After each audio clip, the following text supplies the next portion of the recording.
चुनाव आयोग नागरिकता निर्णित नहीं कर सकता है अंततोगत्वा, और ये भी लिखा है कि जहां नागरिकता का प्रश्न उठता है तो उसको यानी चुनाव आयोग को उसको रेफर करना होगा कॉम्पिटेंट अथॉरिटी को, जो मिनिस्ट्री ऑफ होम अफेयर्स है, और उनका निर्णय बाध्य और फाइनल होगा। दूसरा मुद्दा दुखद रूप से कहूंगा, चुनाव आयोग को की गैर जिम्मेवारी को पे टिप्पणी नहीं की।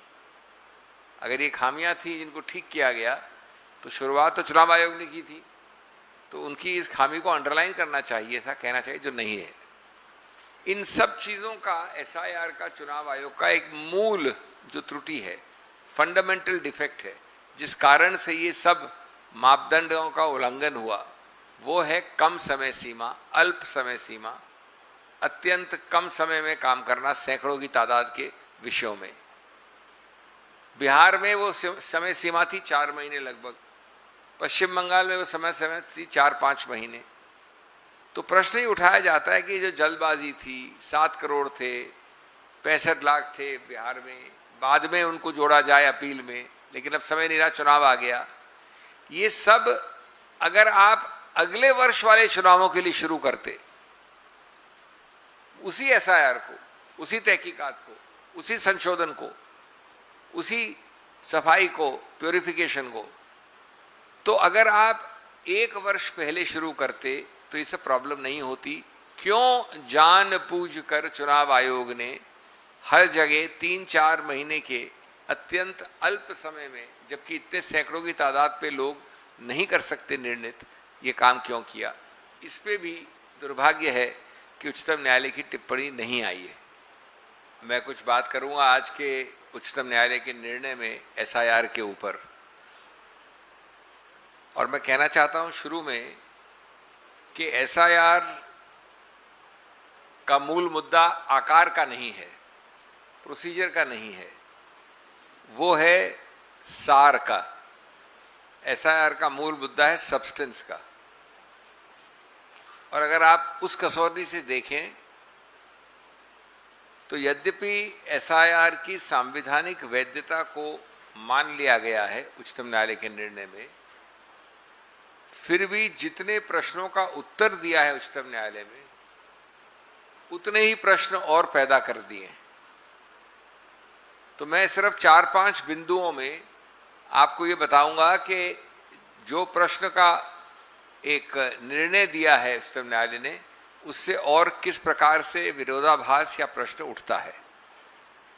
जैसा मैंने शुरू में कहा कि ये निश्चित रूप से है कि एसआईआर की संवैधानिक वैधता, कानूनी वैधता को मान लिया गया है, और इस मुद्दे के आधार पर निश्चित रूप से एक मुद्दा निर्णित हो गया है।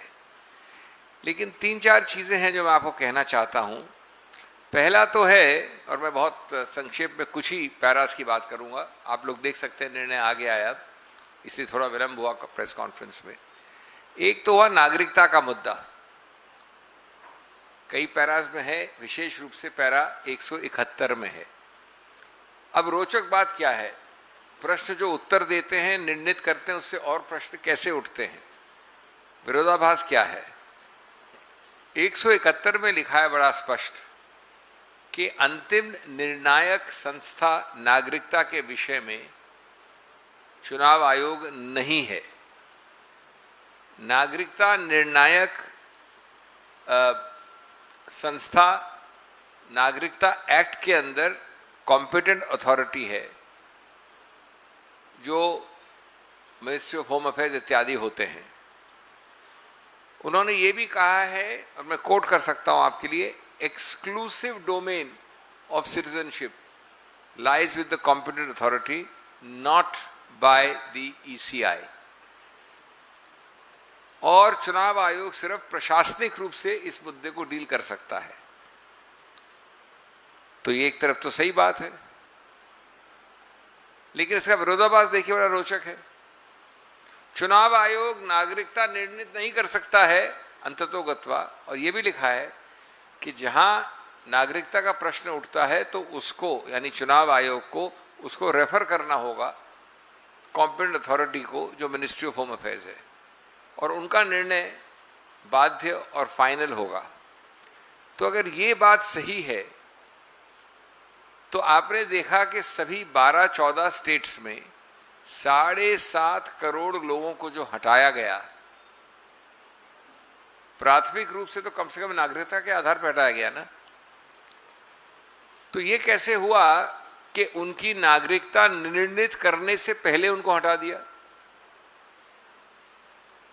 जो 7.5 करोड़, मैं एक प्रदेश की बात नहीं कर रहा हूं, सभी प्रदेशों को मिला के, नाम हटे या इन्वेस्टिगेट हुए या बदले गए इत्यादि इत्यादि, अगर सिटीजनशिप एक्ट, नागरिकता कानून के अंतर्गत ये निर्णित हो सकता है सिर्फ, और उसके लिए एक अलग कॉम्पिटेंट अथॉरिटी है जो एडजुडिकेट निर्णय देती है, तो पहले वो करना चाहिए, न कि उसी आधार पर पहले उनको वोट से निष्कासित किया गया, उनके वोट को छीना गया एक ऐसी बॉडी द्वारा जिसको उच्चतम न्यायालय ने कहा है कि उसका कोई हस्तक्षेप, कोई अधिकार क्षेत्र नहीं है नागरिकता में।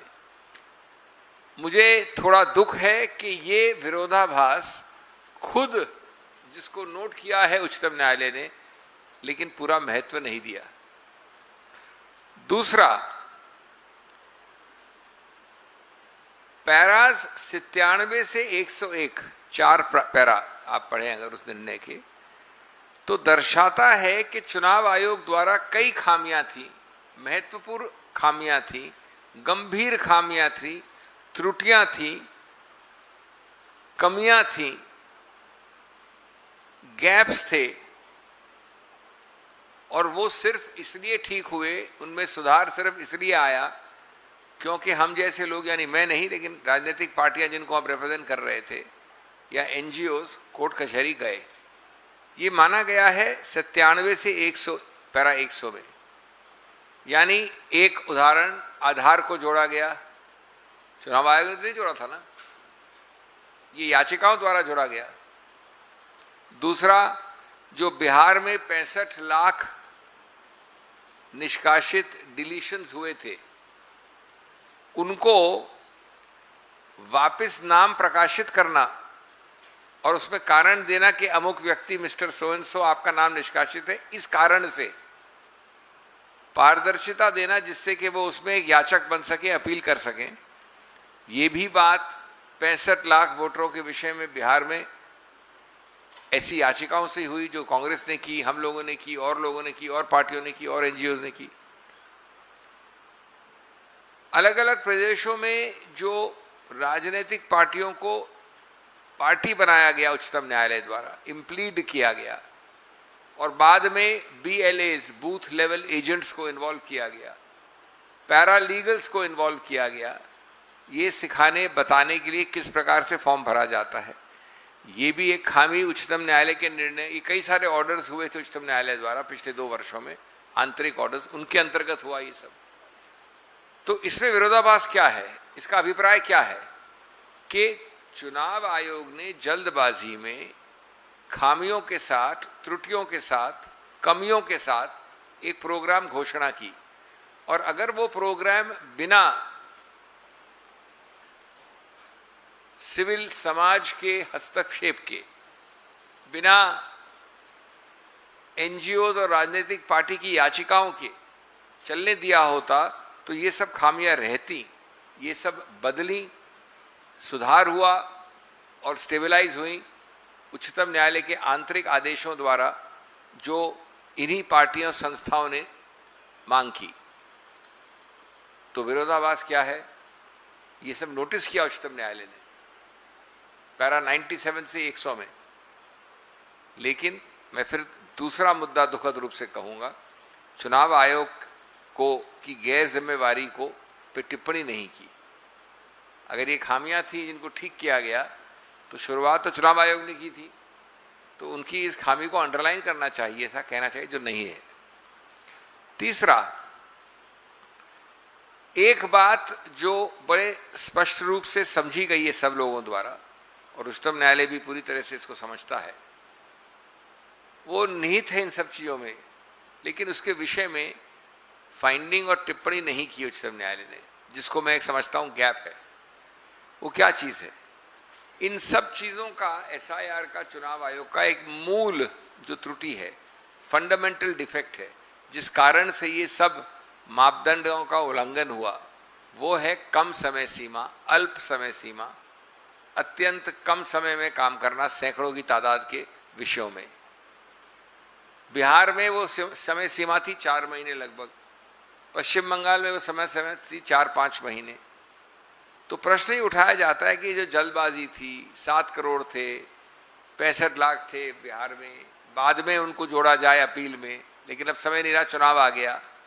ये सब अगर आप अगले वर्ष वाले चुनावों के लिए शुरू करते, उसी एसआईआर को, उसी तहकीकात को, उसी संशोधन को, उसी सफाई को, प्योरिफिकेशन को, तो अगर आप 1 वर्ष पहले शुरू करते तो ये सब प्रॉब्लम नहीं होती। क्यों जान बूझ कर चुनाव आयोग ने हर जगह 3-4 महीने के अत्यंत अल्प समय में, जबकि इतने सैकड़ों की तादाद पे लोग नहीं कर सकते निर्णित, ये काम क्यों किया? इस पे भी दुर्भाग्य है कि उच्चतम न्यायालय की टिप्पणी नहीं आई है। एक और बात है, जो चौथा मुद्दा है, जिसपे मैं समझता हूँ उच्चतम न्यायालय ने बड़ा स्पष्ट कर तो दिया है, लेकिन टिप्पणी नहीं की है, फाइंडिंग नहीं दी है, चुनाव आयोग को उसके लिए जिम्मेवार नहीं होल्ड किया है, वो भी बड़ा साफ है। वो ये है कि चुनाव आयोग निष्कासित आपको पहले करता है लिस्ट से, एक्सक्लूजन, डिलीशन, और निर्णय आता है बाद में, और उस पहले और बाद के बीच में चुनाव हो जाता है। तो अगर निष्कासन पहले और निर्णय बाद में, तो इसका औचित्य क्या है? ये वही समय सीमा वाली बात से जुड़ा हुआ है। लेकिन जब घोड़ा भाग जाए उसके बाद अस्तबल के दरवाजे को बंद करना, putting the cart before the horse, उसका औचित्य मैं समझता हूं पूरे निर्णय में अंडरलाइंग एक बड़ा स्पष्ट चीज है, लेकिन उस पर एक फाइंडिंग देना सही होता, जो नहीं है। और एक अंतिम विरोधाभास जो मैं 5वां समझता हूं, अंतिम नहीं, 2 और हैं, 5वां और 6ठा। वो विरोधाभास ये है 5वां, और उच्चतम न्यायालय को ये देखना चाहिए था, उन्हीं के निर्णय से विरोधाभास निकल रहा है। 156 पैरा में लिखा है कि आधार जो हमने जोड़ा है वो नागरिकता का प्रमाण नहीं है, जो सही है। कोई नहीं कहता कि आधार नागरिकता का प्रमाण पत्र है। 198 पैरा में लिखा है कि इसी प्रकार से राशन कार्ड भी नागरिकता का प्रमाण पत्र नहीं है। सही बात है। तो जब ये लिखा है तो ये तो बड़ा स्पष्ट और साफ है कि इसी प्रकार से जो बाकी 10, 11, 8, 9 दस्तावेज हैं वो भी प्रमाण पत्र नहीं हो सकते नागरिकता के। चुनाव आयोग ने सूची दी थी 11 की, आपके जन्म का सर्टिफिकेट, आपके माँ बाप के जन्म का सर्टिफिकेट, आपके कास्ट का सर्टिफिकेट, आपके 10वें कक्षा के परिणाम जो एग्जाम का है उसका सर्टिफिकेट। तो मैं मानता हूं कि जब आधार नागरिकता का प्रमाण पत्र नहीं हो सकता, राशन कार्ड नहीं हो सकता, ये भी नहीं हो सकते। लेकिन ये जो पूरी एक्सरसाइज की है चुनाव आयोग ने, ये इन्हीं दस्तावेजों के आधार पे तो की है। तो निष्कासन पहले, निर्णय बाद में। और एक अंतिम बात जो चुनावों के बाद की बात है, लेकिन वो भी एक बहुत बड़ा प्रश्न चिन्ह उठाती है। बंगाल में आंतरिक आदेशों द्वारा उच्चतम न्यायालय ने एक सिस्टम बनाया कि जो लोग निष्कासित हुए हटे हैं उनको एक अपील मिलनी चाहिए, और उसके लिए कई सेवानिवृत्त न्यायिक अधिकारियों को लगाया गया। और अच्छा काम किया, बहुत कम समय में। कम समय वाली मूल भूल चुनाव आयोग की हमेशा चल रही है। अब वहाँ रोचक बात क्या है, एक उदाहरण आता है कि 6000 अपीलों में 4000 अलाउ हो गई हैं, क्योंकि समय भी बहुत कम है। 6000 तो बहुत हो जाता है। अभी कोई 2-3 हफ्ते हुए, 1 महीना हुआ है चुनाव परिणाम आए हुए। उन 3 हफ्तों में 4000 अपील अलाउ हो गई हैं, एक जगह, एक प्रदेश में 6000 में से। कहते हैं कि 80% अपीलें अलाउ हो रही हैं। इसका मतलब क्या हुआ? ये एक महिला हैं, इनको हटा दिया मैंने, इन्होंने एक याचिका डाली, वो याचिका 80% केस में अलाउ हो गई कि भाई इनको हटा नहीं सकते थे आप, लेकिन चुनाव तो खत्म हो गया। तो अगर 80% याचिकाएं एवरेज औसतन रूप पे सफल होती हैं, तो क्या चुनाव पे एक बहुत बड़ा प्रश्न चिन्ह जो कि खत्म हो गया, पूरा हो गया, परिणाम जिसका प्रकाशित हो गया, उसमें प्रश्न लगता है कि नहीं? इस बात पे भी आंकड़ों के आधार पर उच्चतम न्यायालय को टिप्पणी करनी चाहिए थी। तो मैं